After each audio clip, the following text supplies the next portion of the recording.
Ini yang pertama. Apa tanda mahabbah kepada Rasulullah? Tanda mahabbah adalah memperbanyak solawat. Berzikir belum tentu sampai.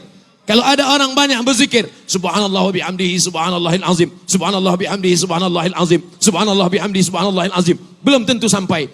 Kalau ada orang berkata, afdhalul dzikri fa'lam annahu la ilaha illallah, belum tentu sampai. Tapi solawat pasti sampai. 100% solawat pasti sampai. Kenapa? Karena kalau zikir untuk dia, subhanallah untuk dia, alhamdulillah untuk dia, Allahu akbar untuk dia. Tapi manakala dia berkata, Allahumma salli ala Sayyidina Muhammad, untuk dia nun yang jauh di sana. Dan Allah pasti kabulkan. Karena Allah berjanji, wala sawfa yu'tika rabbuka fatarda. Apa yang kau mau, pasti aku akan beri. Dan Allah kalau sudah berjanji, Allah tidak akan ingkar janji. Innaka la tukhliful mi'ad. Ada orang yang banyak beristighfar. Astaghfirullah, astaghfirullahalazim, astaghfirullahalazim alladzi la ilaha illa huwal hayyul qayyum wa atubu ilaih. Hanya dosa yang diampuni Allah. Tapi orang yang bersalawat, huttat anhu asyara sayiat, dosa diampunkan. Diberikan Allah syafaat. Diberikan Allah Subhanahu wa taala darajat. Diberikan Allah Subhanahu wa taala aqrabu majlisan, majlis yang paling dekat dengan Rasulullah, majlis yang paling nampak dengan Rasulullah. Siapa dia? Aktsaruhum salatan, orang yang paling banyak bersolawat kepada Rasulullah sallallahu alaihi wasallam. Maka kita bersolawat dengan ucapan Allahumma salli ala Sayyidina Muhammad. Sudah.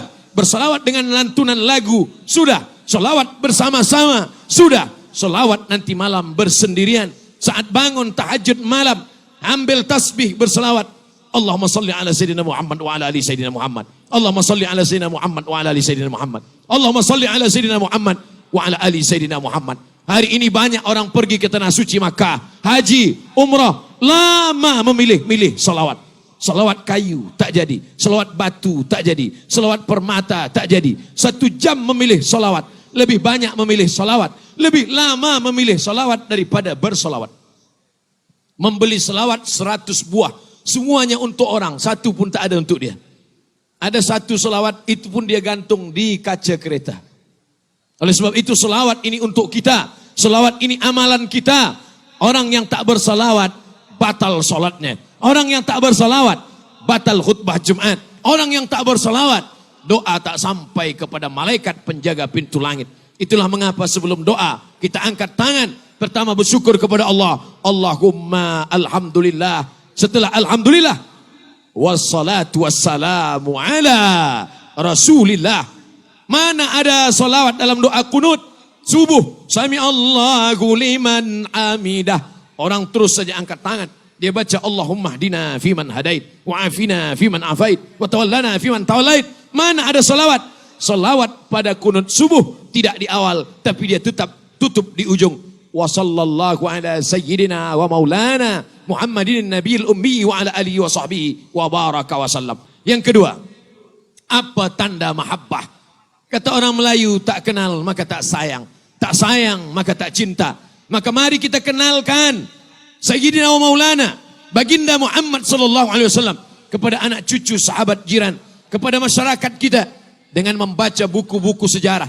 Kitab sirah yang paling tua, Sirah Ibnu Ishaq, ditulis lagi Sirah Ibnu Hisham, ditulis lagi Sirah Ibnu Katsir, ditulis lagi di zaman modern ini oleh para ulama terbaik menulis sejarah Nabi dari India, berjudul Ar-Rahiq Al-Maktum, ditulis oleh seorang ulama bernama Syekh Safiur Rahman Al-Mubarak Furi. Bila kita ingin baca Sirah Ibnu Ishaq, bacalah. Sirah Ibnu Hisham, baca. Yang modern, baik amat sekali, terbaik. Oleh sebab itu kita baca sejarah-sejarah ini, kita belikan kitab-kitab ini, khasnya lagi di bulan Maulidur Rasul, Muharram, Safar, Rabiul Awal, Rabiul Akhir.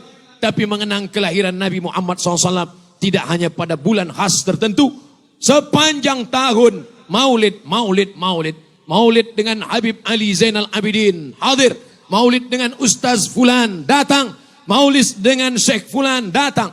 Apa guna majlis maulid? Maulid itu membaca syair Al-Barzanji, maulid membaca syair Ad-Dibai, maulid membaca syair Simtud Durar, maulid membaca syair Ad-Diyaul Lami, Maulid membaca syair yang ditulis oleh para ulama. Maulid membaca syair burdah yang ditulis oleh Imam Al-Busiri. Di dalam syair-syair maulid itu tak lain tak bukan adalah mengenalkan Nabi Muhammad sallallahu alaihi wasallam. Isi maulid tak keluar daripada tiga. Yang pertama, membaca sejarah Nabi. Yang kedua, membaca selawat Nabi. Yang ketiga, mengenalkan anak cucu sahabat, zuriat keturunan kita, bahwa kecintaan hanyalah dengan mengenal dia. Dulu mereka mengenal karena sama-sama berperang. Anas bin Malik mencium tapak tangan Nabi. Atyabu min rihil miski. Aku cium tapak tangannya. Lebih halus daripada sutra. Lebih lembut daripada sutra. Lebih harum daripada semerbak kesturi. Kita tak boleh mencium tapak tangan Nabi. Sebab jarak kita yang begitu jauh dengan dia. Datang pula Abdullah bin Salam. Dia memandang dari balik-balik pokok kurma. Dia lihat nurun nubuah. Cahaya Nabi. Maka dia pun datang menghadap Nabi SAW. Ya Muhammad, saksikanlah melihat wajahmu. Aku tak melihat tanda-tanda dusta. Maka aku berselawat, aku bersalam. Dan saksikanlah Abdullah bin Salam bersyahadat di hadapan Nabi. Asyhadu an la ilaha illallah wa asyhadu anna Muhammadan Rasulullah. Anas bin Malik mencium tapak tangannya. Adas mencium kepala dan kakinya. Bagaimana pula dengan Abdullah bin Salam memandang wajahnya. Kita memandang wajahnya tak boleh. Mencium tangannya tak boleh. Jangankan memandang wajahnya. Memandang makamnya lama-lama pun dihalau polis di Masjid Nabawi. Haji, roh. Jarak kita, torik, haji, torik. Jangankan ingin bersalaman dengan dia. Memegang dinding kuburnya pun kita begitu jauh dengan dia. Mengintip kelambu hijau yang menutup kuburnya pun kita tak boleh. Lalu apa yang membuat kita menghilangkan risau dalam hati ini? Tak lain tak bukan adalah dengan mengenang dia, dengan mengenal dia, dengan mengamalkan sunnah-sunnah Rasulullah sallallahu alaihi wasallam. 3. Apa tanda mahabbah? Ikuti sunnah-sunnah Rasulullah sallallahu alaihi wasallam. Yang malam ini pakai baju-baju putih, mereka adalah orang yang ikut sunnah Rasulullah sallallahu alaihi wasallam.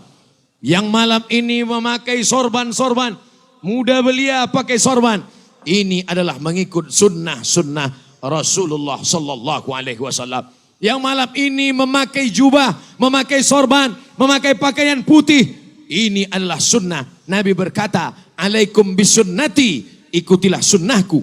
Yang berjanggut mengikuti sunnah, yang tak berjanggut tak apa-apa.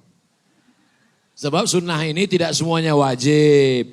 Sebab bila kita katakan semua sunnah wajib, lawan daripada wajib adalah haram. Lawan daripada wajib adalah haram. Bila kita katakan bersorban wajib, maka tak bersorban haram. Takkan Abdul Somad haram?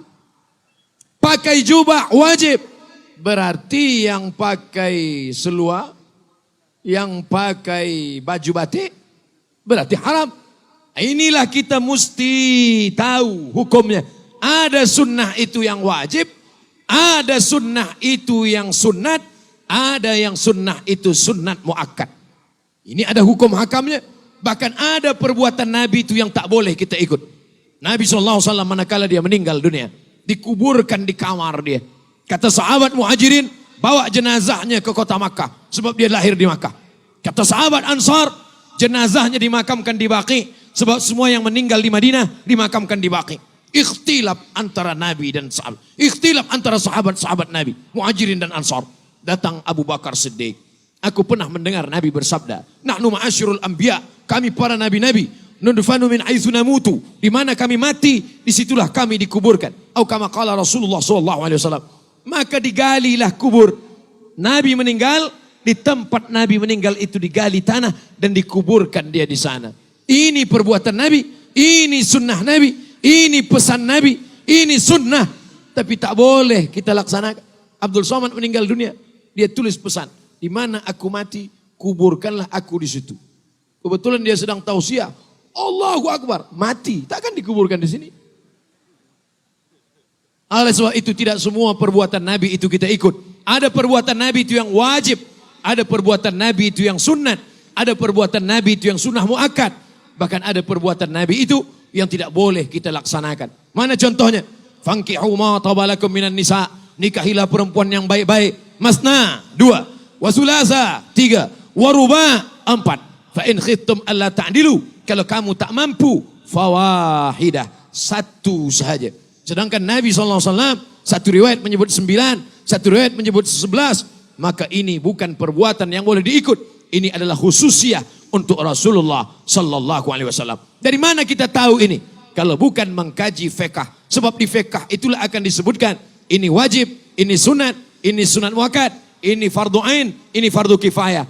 Lagi-lagi dengan mengkaji ilmu-ilmu Islam dengan para habib dan para syekh, tuan guru, para ulama. Itulah yang akan membuat kita makin cinta dan menjaga keharmonian sesama kita. Khasnya lagi di Kuala Lumpur, lebih besarnya lagi di Semenanjung Melayu, lebih besarnya lagi di Nusantara. Yang keempat, la tanaza'u, jangan berkelahi, jangan ikhtilaf. Kenapa? Fatafshalu, kalau kamu berkelahi kamu pasti akan gagal. Wa tadhhaba rihukum, dan kamu akan kehilangan semangat. Kedua-duanya sama-sama cinta kepada Nabi SAW. Yang satu pergi musafir perjalanan, sama-sama cinta kepada Nabi, sama-sama musafir dalam satu perjalanan. Masuk waktu sholat, air tidak ada. Dalam Islam diajarkan bila air tidak ada mereka bertayamum. Bertayamumlah mereka berdua dan mereka pun sholat. Selepas sholat mereka berjalan, teruskan perjalanan. Waktu sholat masih ada, waktu belum lagi habis. Tiba-tiba mereka melihat kolam, ada air di dalamnya. Ketika mereka melihat ada air, satu sahabat ini berwudu, dia ambil air wudu dan dia ulang sembahyangnya. Sedangkan satu sahabat lagi tidak berwudu dan dia tidak ulang sembahyangnya. Dia tidak ulang sholatnya karena dia sudah sholat. Dua sahabat sama-sama pencinta Nabi, sama-sama murid Nabi, sama-sama belajar kepada Nabi. Tapi mereka ikhtilaf. Apakah sebab ikhtilaf ini mereka saling mengkafirkan, saling menyalahkan, saling membid'ahkan, saling memfasikkan? Apakah sahabat yang mengulang wudunya, mengulang sembayangnya, dia berkata kepada sahabat yang tak berwudu, hei kafir, hei fasik, aku ulang balik wuduku karena ada air. Tapi mereka menjaga perbezaan mereka. Mereka menganggap ini adalah masalah ijtihad. Sama-sama cinta pada Nabi. Selepas dia salat, selepas dia berwudu, dia pun sembahyang, dia pun salat. Dan mereka sama-sama berjalan, sama-sama musafir, tanpa ikhtilaf dan berkelahi. Selepas itu mereka balik ke kota Al-Madinah Al-Munawwarah. Mereka bercerita tentang pengalaman mereka kepada Nabi. Ya Rasulullah, ya, kami berdua adalah orang yang mencintaimu ya Rasulullah. Ya, kami dua adalah orang yang cinta kepada ajaranmu ya Rasulullah. Ya, tapi dalam perjalanan itu kami ikhtilaf ya Rasulullah. Kami salat tiada air, kami bertayamum. Tapi sampai kami melihat ada kolam air. Sahabat saya ini berwudu dan mengulangi sembahyangnya. Sedangkan saya tidak berwudu dan saya tak ulangi sembahyang saya. Apa kata Nabi SAW? Kepada yang tidak mengulangi wudunya, yang hanya setakat bertayamum saja, kata Nabi, laqad asabata sunnah, perbuatanmu sudah sesuai dengan sunnah Rasulullah SAW. Apa kata Nabi kepada sahabat yang mengulangi solatnya dan dia berwudu, solat 2 kali, sekali dengan tayamum, sekali dengan wudu? Apa kata Nabi? Laka ajrani, kau dapat 2 pahala. 1 pahala solat dengan tayamum, 1 pahala solat dengan wudu. Kedua-duanya sesuai dengan sunnah Rasulullah. Apa yang membuat mereka tidak berkelahi? Apa yang membuat mereka tidak berkonflik? Karena cinta kepada Nabi. Kalau tak tahu, bertanya kepada yang tahu. Sekarang bila kita ikhtilaf, apa yang sedang kita ikut? Kita ikut kepala. Kata orang Melayu, rambut sama hitam, isinya macam-macam. Oleh sebab itu maka kembali lagi kita belajar. Mungkin ikhtilaf kita ini hanyalah ikhtilaf furu', bukan pada usul, bukan pada kaedah yang benar, tapi pada ikhtilaf masalah khilafiyah seputar mazhab Hanafi, Maliki, Syafi'i, Hambali. Semuanya masih lagi dalam ahlus sunnah wal jamaah. Last sekali yang kelima, apa tanda cinta kita kepada Nabi SAW? Allahumma ja'alna minal mutahabbina bijalalik. Ada orang-orang yang nanti dicari Allah di padang mahsyar. Apa kata Allah? Ainal mutahabbuna bijalali. Mana dulu orang yang di dunia berkasih sayang kerana aku, Berkasih sayang bukan karena dia satu suku. Berkasih sayang bukan karena satu negara. Berkasih sayang karena Muhammad sallallahu alaihi wasallam. Rasanya malam inilah saya merasakan itu. Malam ini saya mungkin ada yang tidak satu suku dengan saya. Banyak yang tidak satu negara dengan saya. Saya sebagai tetamu. Tapi malam ini saya dimuliakan. Sebab saya dianggap sebagai saudara yang sama-sama umat Muhammad sallallahu alaihi wasallam. Kelak kita nanti di padang mahsyar akan dicari. Biasanya kita selama ini mencari orang yang penting, orang yang ada jawatan, orang yang berilmu. Tapi nanti kita dicari Allah. Apa kata Allah? Ainal mutahabbuna bi jalali. Mana orang yang dulu berkasih sayang karena aku? Untuk apa kita dicari Allah? Azilluhum tahta zilli. Aku mau beri mereka naungan. Aku hendak bagi mereka atap. Atap singgasana aras kasih sayang Allah. Yauma la zilla illa zilli. Hari itu tak ada naungan kecuali naungan aku. Insya Allah, janji Allah, janji Rasulullah. Kalau kita berkasih sayang karena Allah dan Rasulullah, semua kita ini nanti akan mendapatkan naungan singgasana aras di padang mahsyar insya Allah. Amin. Ya Rabbal Alamin. La takhtalifu fakhtalafat qulubukum. Jangan sampai ikhtilaf. Karena sudah ikhtilaf, hati kita pun akan menjadi ikhtilaf. Mutahabbina bi jalalillah. Berkasih sayang karena kasih sayang. Karena kemuliaan Allah subhanahu wa ta'ala.